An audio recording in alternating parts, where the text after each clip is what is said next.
사도행전 1장 6에서 11절 다 같이 보겠습니다.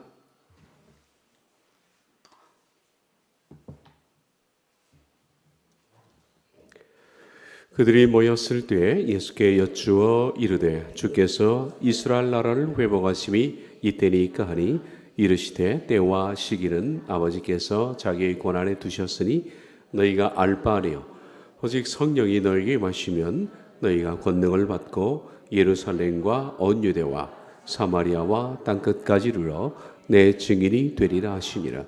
이 말씀을 마치시고 그들이 보는 데서 올려져 가시니 구름이 그를 가려 보이지 않게 하더라. 올라가실 때에 제자들이 자세히 하늘을 쳐다보고 있는데 흰 옷 입은 두 사람이 그들 곁에 서서 이르되 갈릴리 사람들아 어찌하여 서서 하늘을 쳐다보느냐. 너희 가운데서 하늘로 올려지신 이 예수는 하늘로 가심을 본 그대로 오시리라 하였느니라. 아멘.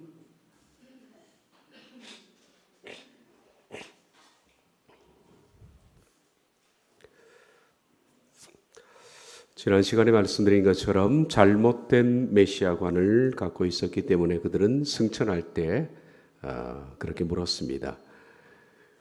주께서 이스라엘 나라를 회복하심이 이때니까. 이것은 주님이 반드시 이스라엘 나라를 회복하시죠. 그런데 이때는 아닙니다. 초림 때는 아니고 재림 때인데 그들이 시기를 잘못 진단했다 그렇게 말을 했습니다. 이런 제자들의 질문에 관해서 예수님은 다음과 같이 답변하셨습니다. 때와 시기는 너희에게 아버지께서 자기의 권한을 두셨으니 너희가 알 바 아니요 주께서 이스라엘 나라를 회복하심이 이때입니까? 이때가 시기를 잘못 조망해서 그렇지 주께서 이스라엘 나라를 회복한다는 것은 예수님께서 인정을 하셨습니다. 때와 시기에 대해서만 말씀하셨죠. 그러니까 사도행전 1장 7절은 주께서 이스라엘 나라를 회복하시는 것은 당연하지만 때와 시기에 관해서는 아버지의 권한이 있다. 너희가 알 바 아니다. 그런 뜻입니다. 따라서 때와 시기는 모르지만은 주께서 이스라엘 나라를 회복하신다는 것은 명백한 성경의 진리입니다. 바울은 장차 그런 시기가 이스라엘에게 올 것이다 라고 말했습니다. 로마서 11장 15절, 16절, 또 25절 이해합니다. 그들 곧 이스라엘 백성들인데요. 그들을 버리는 것이 세상의 화목이 되거든 그 받아들이는 것이 죽은 자 가운데서 살아난 것이 아니면 무엇이리요. 이스라엘을 버리는 것이 세상의 화목이 되었다. 이스라엘 백성들의 버림으로 이방인에게 기회가 돌아가서 화목이 됐다. 그런데 그들을 다시 받아들인다. 이스라엘 민족을 받아들이십니다. 그것은 예수님의 재림 직전에 있을 일입니다. 받아들이십니다. 그건 사실입니다. 그리고 예수 말씀하기를 제사하는 처음 익은 곡식가루가 거룩한 즉 떡덩이도 그러하고 뿌리가 거룩한 즉 가지도 그러하리라. 제사하는 처음 익은 곡식가루 이건 이스라엘 백성들의 초기 신앙입니다. 초기 신앙은 누굽니까? 아브라함, 이삭, 야곱의 초기 신앙입니다. 그들이 거룩했기 때문에 곡식가루가 거룩한 즉 곡식가루가 깨끗하기 때문에 그것으로 만든 떡덩이도 깨끗하다. 아브라함, 이삭과 야곱의 신앙이 나중에 이스라엘 백성들도 그렇게 된다는 얘기입니다. 뿌리가 그러한 즉 나중에 가지도 그렇게 될 것이다. 비록 중간에 그들이 버림은 받았지만은 초기 신앙을 회복한다. 그렇게 하신 말씀입니다. 언제 이스라엘 백성들이 초기 신앙이 회복되느냐? 우리가 잘 아는 말씀입니다. 제가 로마서를 강의하면서 꾸준히 얘기했던 부분입니다. 형제들은 너희가 스스로 지혜 있다 하면서 이 신비를 너희가 모르기를 내가 원하지 아니하노니 이 신비는 이방인의 충만한 수가 들어오기까지 이스라엘의 더러는 우둔하게 된 것이라. 그리하여 온 이스라엘이 구원을 받으리라. 그러니까 처음 익은 곡식가루가 거룩했습니다. 그런데 중간에 타락했죠. 이스라엘 민족이. 타락해서 하나님께서는 구원을 이방인 쪽으로 넘기셨습니다. 그런데 이방인의 충만한 수가 채워지면 이방인은 마감되고 이제는 거룩한 가루가 떡덩어리, 마지막에 그 거룩성을 유지하는 이스라엘 백성들이 나온다는 얘기입니다. 우린 그 중간에 서 있습니다. 그리하여 온 이스라엘이 구원을 받으리라. 기록된 바 구원자가 시온에서 오사 야곱에게서 경건하지 아니한 것을 돌이키시고 내가 그들의 죄를 없이 하실 때에 그들에게 이루어질 내 언약이 이것이라 함과 같으니라. 하나님이 그들을 깨끗게 하신다. 복음으로 하면 그들이 너희로 말미암아 원수된 자요 택하심으로 하면 조상들로 말미암아 사랑을 입은 자라. 하나님의 은사와 부르심에는 후회하심이 없느니라. 하나님의 은사, 그러니까 좀 우리가 무슨 신비한 능력을 행하는 그것을 생각하는데 은사는 선물입니다. 하나님의 역사적인 이 계획의 선물인데 이 계획과 하나님이 이스라엘을 부르시고 그다음에 이방을 부르시고 다음 이스라엘 부르시는 것은 절대 돌이킬 수 없는 진리다. 후회하심이 없느니라. 하나님의 은사 부르시면은 하나님의 계획은 돌이킬 수 없는 것이다. 확정된 것이다. 그러므로 이스라엘 나라가 회복되는 것은 교회 시대가 끝난 뒤에 회복이 반드시 옵니다. 반드시. 그런데 그 시기가 언제냐 하는 것에 대해서는 예수님 말씀하셨습니다. 너희가 알 바가 아니다. 알 바 아니다. 그 시기에 대해서는 내가 생각한 것이 아니라. 그것은 하나님의 결정이죠. 우리가 알려고 할 필요도 없습니다. 분명히 말씀하는 것은 때와 시기를 아는 것은 우리의 관심이 아니다. 언제 교회 시대가 끝나고 이스라엘이 될 것인가? 이스라엘은 환란기 때 이스라엘의 시기가 오는데 언제 그때가 도래할 것인가 하는 때와 시기를 창념하지 마라. 반드시 그 사건은 온다. 그러나 때와 시기는 너희의 관심에서 지워라. 예수님께서도 이 때와 시기에 대해서 모른다 이렇게 말씀하셨습니다. 마태복음 24장 36절에 그날과 그때는 아무도 모르나니 모른다고 못 박았습니다. 하늘의 천사들도 아들도 모르고 오직 아버지만 아신다. 때와 시기에 대해서는 하늘의 천사도 모르고 아들도 모르고 아버지만 아신다라고 했는데 이 아들은 사실 번역 믿습니다. 왜 이렇게 했는지는 모르겠습니다. 개역개정 성경에는 때와 시기에 대해서는 하늘의 천사도 첫 번째 아무도 모른다. 아무는 사람이죠. 어떤 사람도 모르고 천사들도 모르고 아들도 모르고 오직 아버지만 아신다 했는데 원래 원문 성경에는 아들은 모른다라는 말은 없습니다. 이게 없습니다.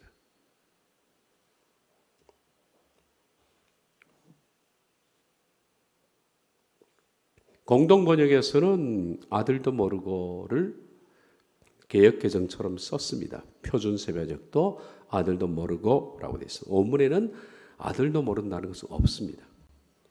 KJV 성경, 영어판 성경이 바르게 번역을 해두고 있습니다. 노멘, 아무도 모른다. 그리고 하늘의 천사들도 모른다. 오직 아버지만 아신다. 이게 원문입니다. 아들도 모른다는 건 말이 안 되죠. 어떻게 예수를 모를 수 있습니까? 다 아시죠. 어쨌든 때와 시기, 언제 교회 시대가 마감이 되고 이스라엘의 회복 시기, 처음 부르실 때 곡식가루처럼 거룩한 떡덩이, 이 곡식가루가 나중에는 가루로 뭘 만듭니까? 떡덩어리를 만들지 않습니까? 곡식가루 가지고 그걸 깨끗한 곡식가루를 그걸 가지고 이겨서 떡덩어리를 만드는 게 목적, 최종 끝 아닙니까? 끝. 떡 만들 때 끝. 그처럼 이스라엘 백성들을 하나님이 처음 부르실 때가 곡식가루입니다. 깨끗한 곡식가루. 아브라함, 이삭, 야곱. 그 시기. 근데 후에 그들이 타락을 했습니다. 이스라엘 민족이 유대교가 되면서 타락했습니다. 하나님이 이방으로 대체하시고 나중에 이스라엘을 회복시킬 때 때와 시기, 그때 말입니다. 그때 되면 초기 신앙처럼 거룩한 가루로 떡덩이를 만든다. 떡덩이를 만들면 끝나는 겁니다. 그러니까 이스라엘 민족의 거룩한 민족이 되는 것으로서 역사는 끝이 나는 거예요. 그렇게 회복을 시킨다는 거예요. 로마서 그 부분이 좀 어려운 부분입니다, 실은. 그런데 이런 일련의 과정의 때와 시기는 너희가 알 바가 아니다. 알 필요가 없다. 때와 시기를 창념하지 마라. 사실 우리가 때와 시기가 중요한 게 아닙니다. 우린 거룩한 구원을 이루어 나가는 자체가 시급한 문제지, 뭐 때와 시기를 아는 게 우리에게 뭐 그렇게 중요한 문제입니까? 성경에 말씀하기를 때와 시기에 관해서는 아버지께서 자기의 권한에 두셨다. 아버지의 고유 권한이다.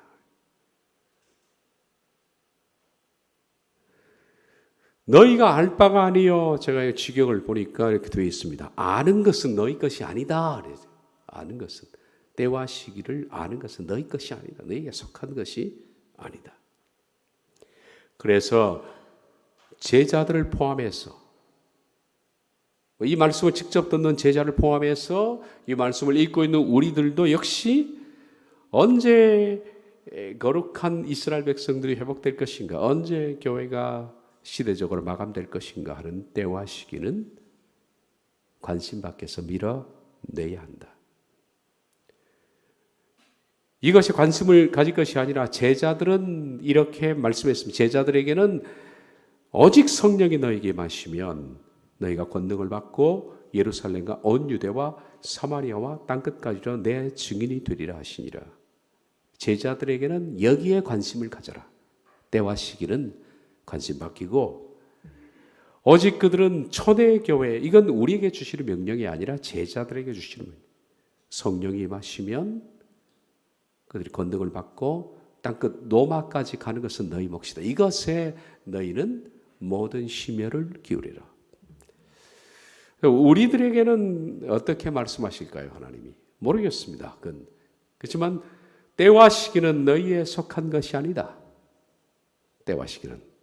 우린 뭐 땅끝 노마로 가고 한 우리에게 이 명령은 우리의 명령이 아니니까. 때와 시기는 우리의 목표가 아니라 우린 거룩한 백성이 되고, 그리고 타인에게 복음을 전하고, 이런 것이 우리의 목적일 겁니다. 그러신 뒤에 이제 승천 기사가 나옵니다. 이 말씀을 마치시고 그들이 보는데 올려져 가시니 구름이 그를 가리어 보이지 않게 하더라.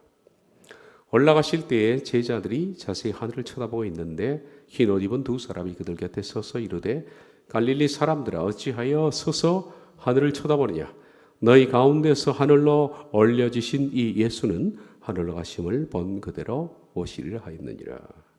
이 말씀이 이제 승천기사 오늘 세 번째 마지막입니다. 예수님께서 이 땅에 40일을 계시고 이 말씀을 하시고 승천하신 이 기사는 오직 누가만이 유일하게 기록하고 있습니다.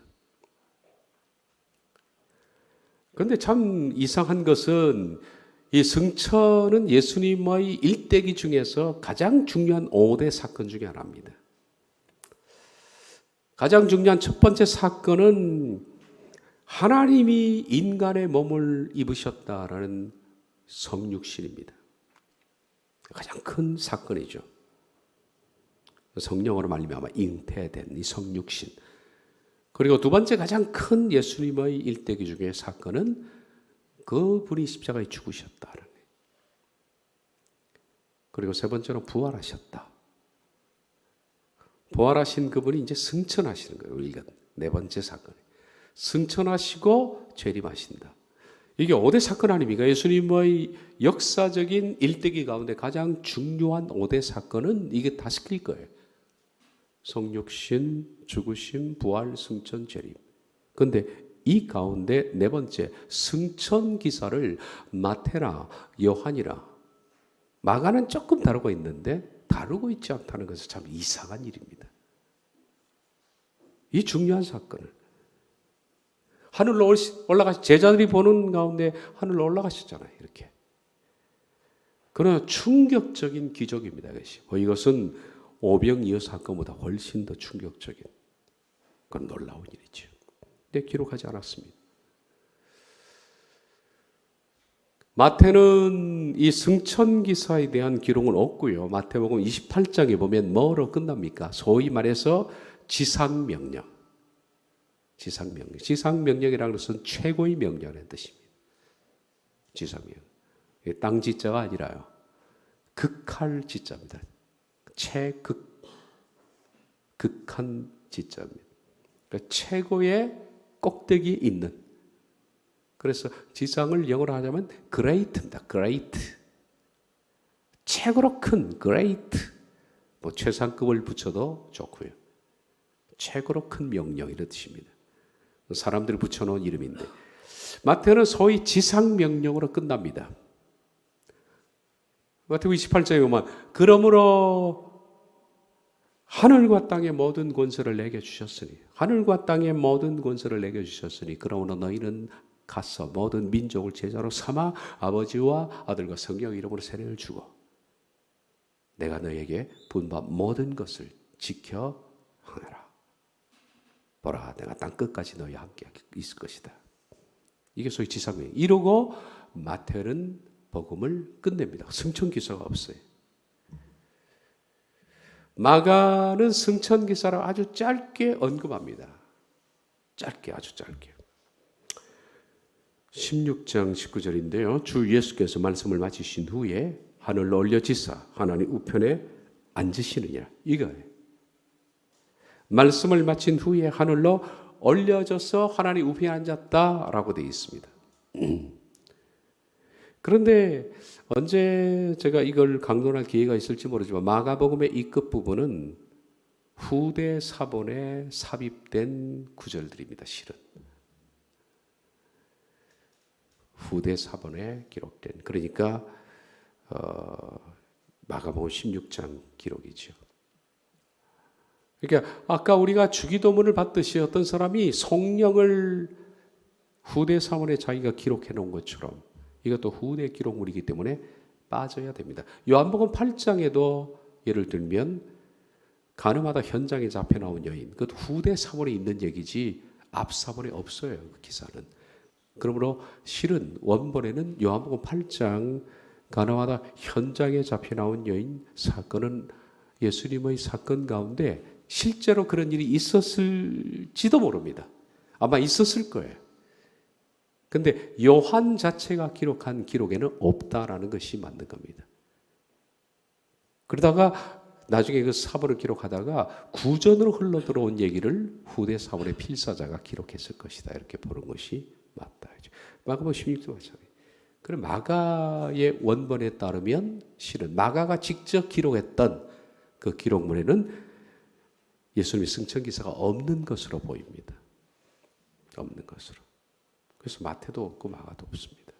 요한은 어떨까요? 요한도 없습니다. 요한복음의 맨 마지막 기사는 요한복음 21장에 디베라 바닷가에서 예수님이 7명의 제자를 만나셔서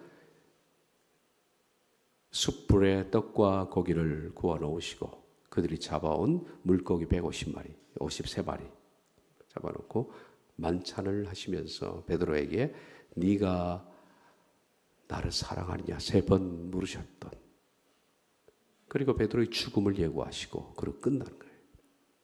승천기사가 없습니다. 여러분 우리가 만약에 예수님의 제자의 입장이라면 내 눈앞에서 그분이 부활하시고 승천하는 장면을 목도했다. 그러면 여러분 내가 기록물을 쓸 때 쓰겠습니까? 안 쓰겠습니까? 반드시 씁니다. 그는.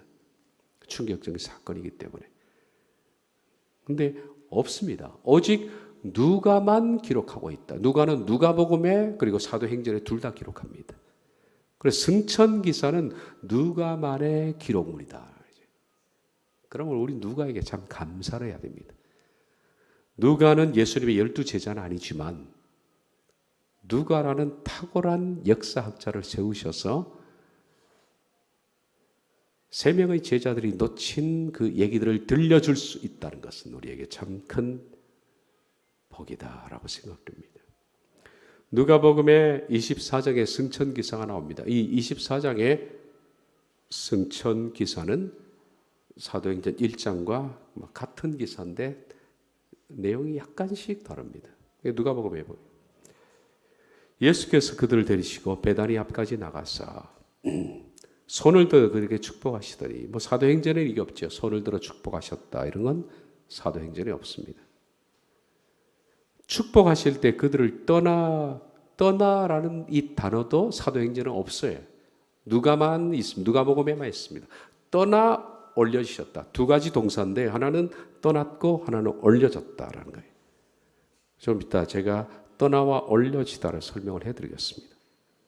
어쨌든 사도행전은 올려졌다는 말이 있는데 누가복음에는 떠나라는 단어가 하나 더 복합적으로 되어 있습니다. 그들이 그에게 경배하고 큰 기쁨으로 예루살렘에 돌아가 늘 성전에서 하나님을 찬송하니라. 이 승천기사가 누가복음에 있지만 사도행전에 다시 한번 언급이 됩니다.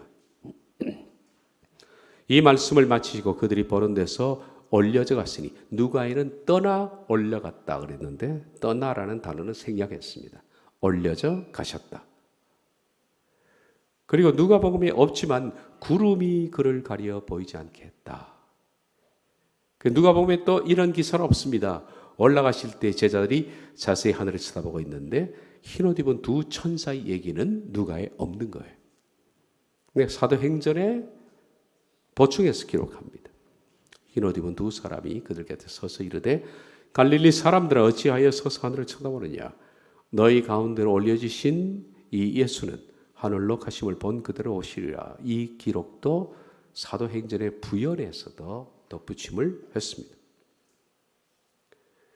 우리들은 승천기사는 누가복음 24장과 사도행전 1장을 합쳐서 보는 것이 종합적으로 스펙트럼하게 볼 수 있는 그런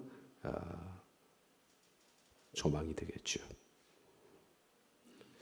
왜 이 중요한 예수님의 승천기사를 다른 기록자들 마태, 마가, 누가는 기록하지 않았을까? 왜 않았을까? 그것이 바로 기록 목적입니다. 기록 목적.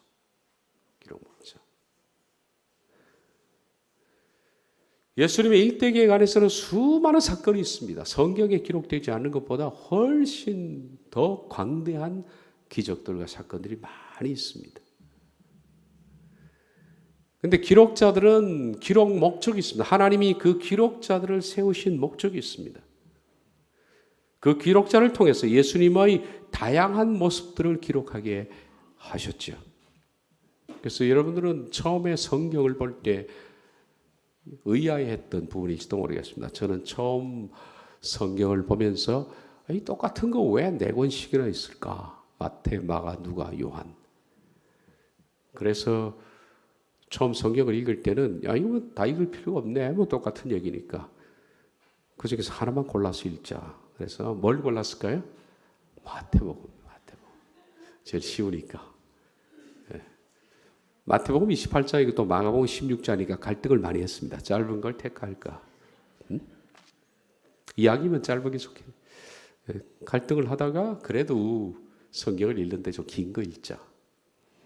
마태복음 28장, 마가 16장, 누가 24장, 요한복음 21장.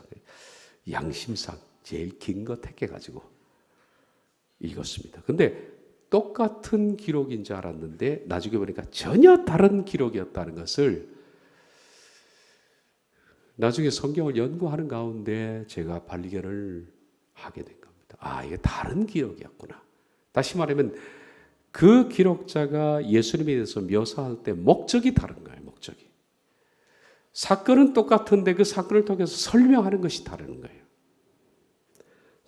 마태복음은 예수님을 왕으로 오신 예수님으로 설명하는 것이 기록 목적입니다. 왕으로 오신 예수님. 왕으로. 그분은 King of Kings입니다. 왕 중의 왕입니다. 세상의 통치자입니다. 그렇기 때문에 마태복음은 1장부터 끝까지 왕으로서의 어떤 권세를 묘사하는 겁니다. 그러니까 오병이어 사건이요. 마태, 마가, 누가, 요한복음의 공통적 네 복음서에 다 나오는 얘기입니다. 오병이어가. 어떤 기적이 사복음서에 다 나오는 것은 몇 가지 안 돼요. 그런데 그 중에 하나가 오병이어입니다. 마태, 마가, 누가, 요한 다 있습니다. 그런데 오병이어를 들어 설명하자면 오병이어를 통해서 마태가 설명하려고 했던 것과 마가가 말하고 누가와 요한이 말하고 했던 기록의 목적이 다른 거예요. 전부. 사건은 똑같은데 마태는 왕으로서, 마가는 오병이어를 통해서 인간을 섬기는 종의 모습을 보여주고 싶었던 겁니다. 누가는 가장 인간적으로 낮아지신 예수님을 그걸 통해서 보여주고 싶은 거예요. 다 다른 겁니다.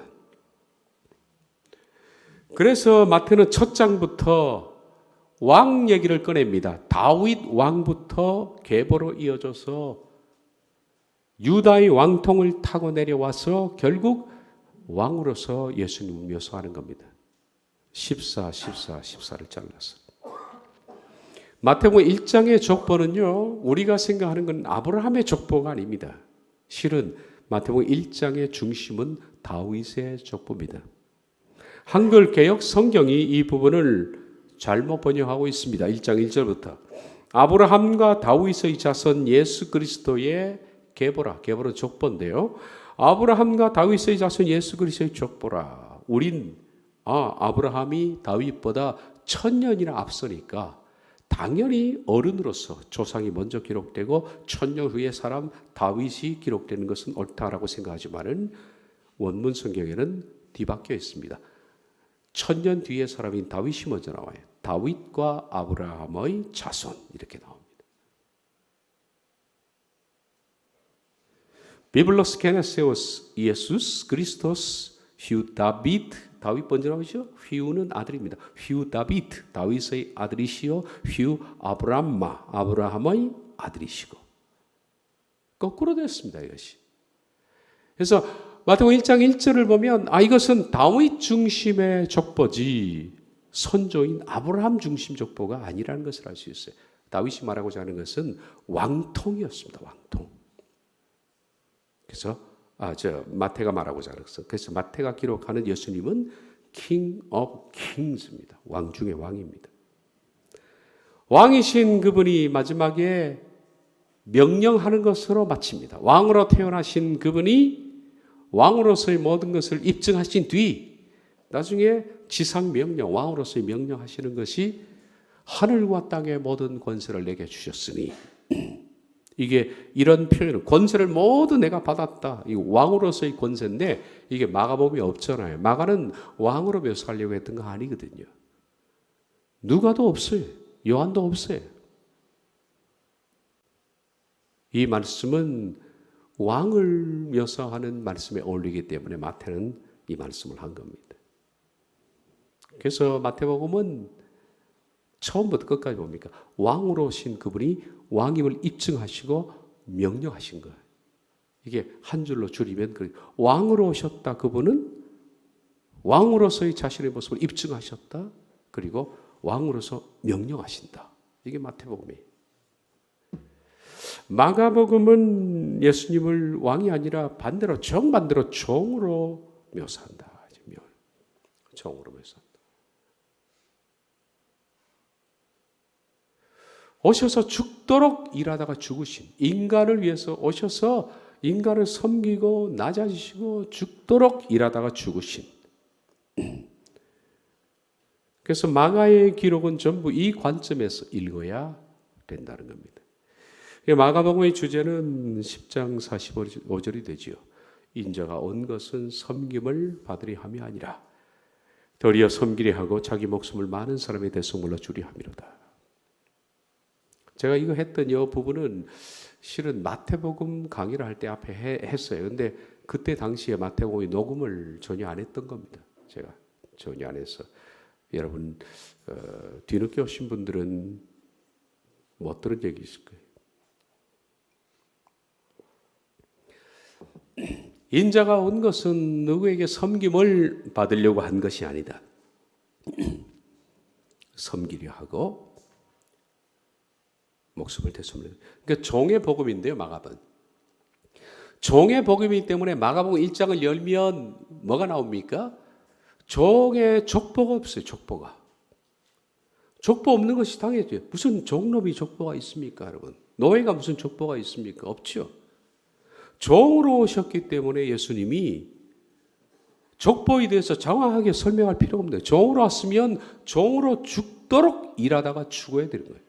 그래서 마가복음은 전체에 비해서 가장 짧습니다. 16장밖에 안 되죠. 마가가 기록했지만 실은 베드로의 설교입니다. 그래서 제가 그렇게 말했죠. 베드로 복음서라고 이것이. 베드로가 직접 나중에 썼던 것이 베드로 1서, 2서 있지 않습니까? 이게 바로 베드로 1서입니다. 베드로 1서 뒤에 게 베드로 2서입니다. 베드로 전후서, 베드로 3서 이렇게 돼요. 이 마가복음은 베드로 전서입니다. 실은. 하나님께서 왜 마가복음을 베드로를 통해서 쓰게 하셨는가? 그것이 베드로의 성격입니다. 베드로가 급하고 다혈질이고 간단명료하고 도전적이고 진취적이고 그 죽도록 일하고 뭐 이런 성격을 통해서 이 종의 모습을 묘사한 겁니다. 요한은 이게 안 돼요. 요한은 굉장히 섬세한 사람이기 때문에 하나님이 마가복음을 베드로를 이용하신 겁니다. 그래서 마가복음에 열면 탄생 기록 없이 바로 예수님이 얼마나 베드로가 급하냐 하면 베드로는 닭을 잡으면 맨 먼저 목을 따서 피를 흘리고 뜨거운 물에 부어서 털을 뽑고 먹어야 되잖아요. 베드로는 이게 안 되는 거예요. 급해가지고 닭을 바로 뜯어가지고 막 굽든지 삶든지 태우든지 해서 그냥 털 있는 채로 뜯어먹는 성격이거든요. 그러니까 마가복음 1장 보면 예수님이 종으로 오셨으니까 1장에 무슨 족보도 없이 바로 세례 요한 얘기 나오고 바로 일하시는 거예요. 나가서 일하세요 이거예요. 근데 마가복음 보면 그렇게 나와 있습니다. 우리가 좀 긴 얘기인데 한번 읽어봅시다. 하나님의 아들 예수 그리스도의 복음의 시작이라. 그러면서 이제는 바로 시작하는 거예요. 그분이 어디서 오셨고 그분의 부모가 누구, 어릴 때 어떤 일이 있었고 누가의 기록이죠. 어릴 때 태어날 때 뭐 가브리엘이 뭐 수태고지하고 뭐 마리아가 뭐 어쩌고저쩌고 뭐 엘리사벳 얘기 뭐 사가랴 얘기 다 필요 없어요. 바로 복음의 시작이라고 그러고 바로 이제 나가서 일하세요. 나가서 일.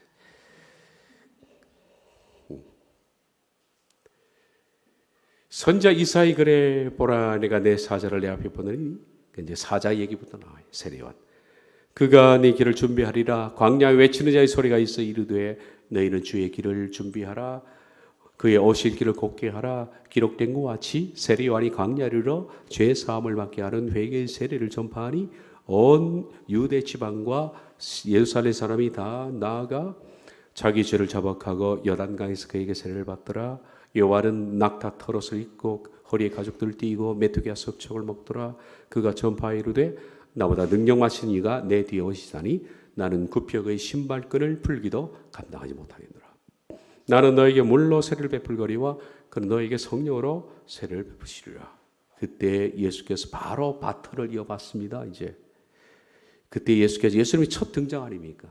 세례 요한이 이렇게 말하고 예수님이 바로 나타나셔서 갈릴리 나사렛에서 와서 요단강에서 요한에게 세례를 받으시고 곧 물에서 올라오실새 하늘이 갈라짐과 성령이 비둘기같이 자기에게 내려오신 보시더니 하늘로부터 소리가 나기를 너는 내 사랑하는 아들이라 내가 너를 기뻐하노라 하시니라. 뭐 정신이 없습니다. 이게 어떤 상황 설명이 없어요.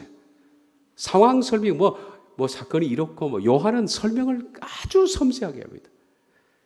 세례 요한이 세례를 베풀었다. 그는 요단강의 에논 가까운 근처에서였다. 뭐 세례 요한의 제자들이 와서 말했다. 이런 섬세한 걸 기록하는데 여기 마가복음 그런 게 없어요. 그냥 와서 세례를 베풀고 막 바로 뛰쳐나가고 나가세 일하세 이거.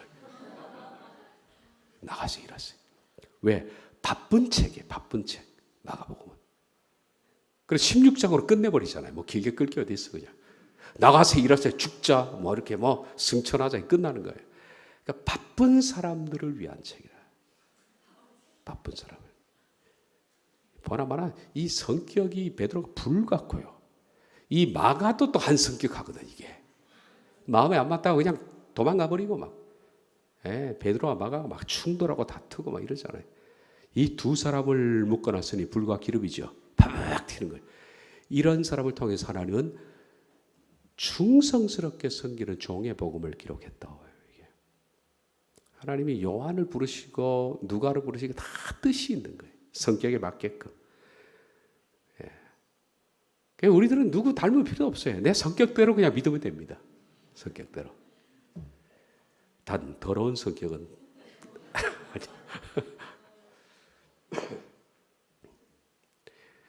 아침에 오셨던 그 최유섭 선교사님 제가 금요일에 만나 식사를 해보니까 왔다 급하대. 베드로 아들 같아. 성격이 막 하더라고. 그러니까 거기 보내니까 뜨거운데. 그러니까 저 같은 사람은 하나님이 그쪽으로 못 보내세요. 못 보내세요. 안 맞으니까.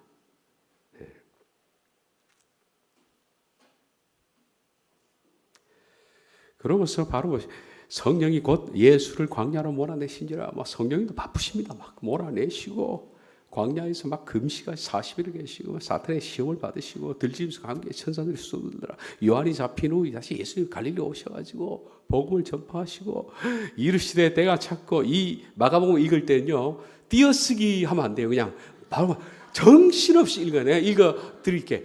요한복음은 천천히 씹듯이 읽어야 제맛입니다. 음식도 씹어 먹는 방법이 다르죠. 막 뜯을 게 있고 음미할 게 있는데 요한복음 음미하고 마가복음 읽으실 때는요 정신없이 읽어야 돼요. 그냥 크게 낭독해야 돼 집에서. 그러면 제 맛을 느낍니다. 아, 참 맛있구나. 내가 자꾸 하나님의 나라가 가까워서 회개하고 복음 믿으라 하시더라. 갈릴리 해변 바로 이제 또 갈릴리 해변 나가시네요. 상황 설명이 뭐 필요합니까? 해변으로 나가서 시몬과 그 형제 안드레가 바다에 금을 던지는 것을 보시고 그들은 너부라 예수께서 이르시되 나를 따라오너라 내가 너희로 사람을 낚는 어부가 되게 하시라 하시니 곧 그물을 버려두고 쫓으니라. 조금 더 가시다가 세베대 아들 야고보와 그 형제 요한을 보시니 그들도 오라 하니까 따라가고 그들이 가버나움에 또 5명이죠. 이제 둘둘에 5명이 5명이 가버나움에 들어가니까 또 안식일에 막 가르치고 나오니까 또 더러운 귀신 들린 사람이 있어서 고치고 그렇게 해서 더러운 귀신이 그 사람에서 격려를 일으키고 큰 소리를 지르고 나오는지라 예수의 소문이 온 갈릴리 사방에 퍼졌다. 마가복음 정신이 없습니다. 정신이. 이 정신이 없는 걸 여러분이 개역개정 성경으로 읽어도 정신이 없는데 원문 성경으로 읽으면 더 정신 없습니다. 이거. 제가 이걸 원문으로 보다가 기절할 뻔했습니다. 숨이 막혀가지고. 왜 숨이 막히냐면 원문에 한글 성경에 번역 안 된 접속사가 너무 많이 생략됐어요. 안타까워요. 안타까워. 아마 이 접속사를 다 쓰면 읽기가 껄끄러워서 번역자가 생략했을 것이다. 그런데 원문에는 곧 그리고라는 단어가 굉장히 많이 나옵니다. 1장만 해도요. 곧 그리고 합쳐가지고 이게 15번 이상이 나옵니다. 이 문장이 안 되는 거죠. 자, 우리가 세련된 문장은 그렇죠. 나 아침에 일어나서 이제 밥을 먹고 그리고 뭐 학교에 가고 뭘 하고 이렇게 흐르듯이. 근데 투박한 문장. 일어났다. 그리고 곧 밥을 먹었다. 그리고 곧 어떻게 이게 탁탁탁탁 끊어지면 이게 초등학생 문장 아닙니까? 문장력이 없다 그러죠.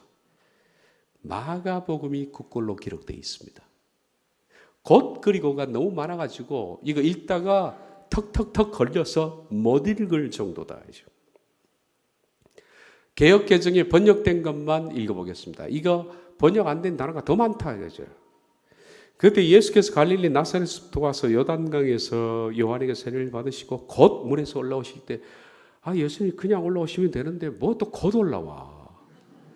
곧이라는 단어가 헬라의 유두스가 영어의 immediately죠. 그러니까 즉시로. 곧이라는 단어보다 즉시로 번역하면 더 낫습니다.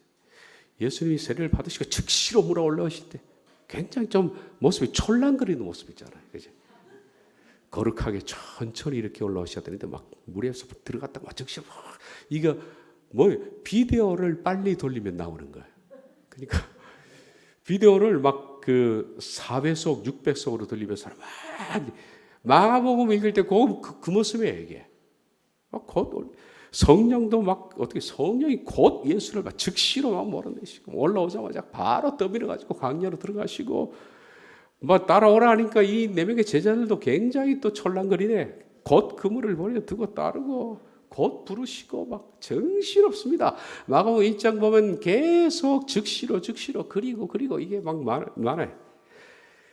1장을 원문으로 읽으면 혼이 빠질 정도입니다. 이게. 왜 그럴까? 종의 복음이에요. 종의 복음. 종은 다른 게 있습니까? 뼈 빠지게 일하고 죽는 게 우리 목적인데, 그죠?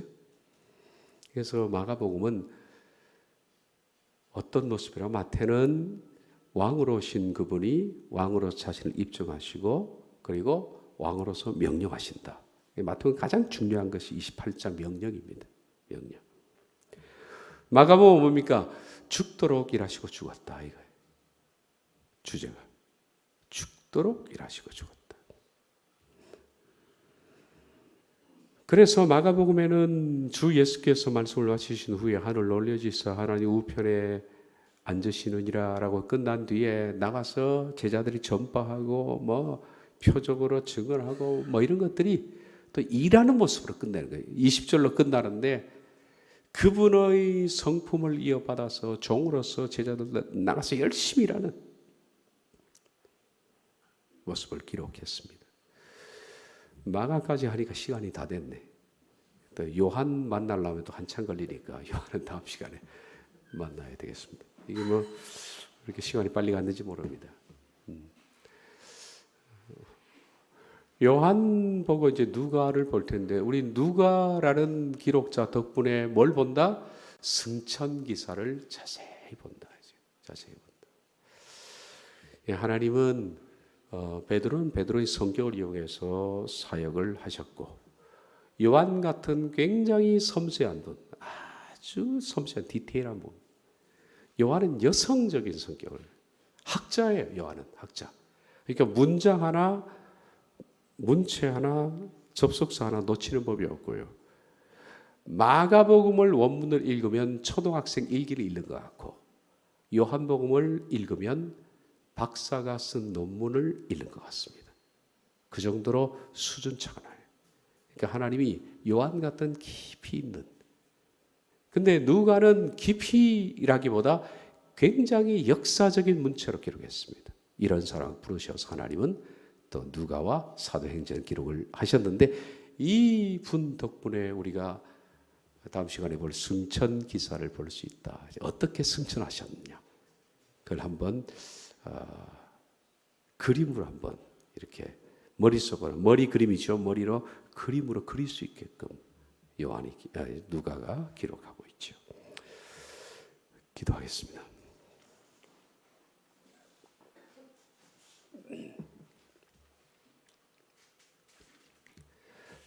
누가라는 기록자를 통해서 저희들이 예수님의 그 승천의 사실적인 모습들을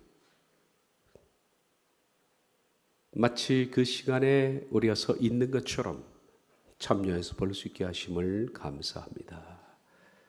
하나님, 우리 각자는 다 성격도 다르고 성품도 다릅니다. 그러나 우리의 성품과 성격을 통하여 하나님께 각자의 드릴 영광의 몫이 있사오니 하나님 영광 받아 주시옵소서. 예수님의 이름으로 기도하옵나이다. 아멘.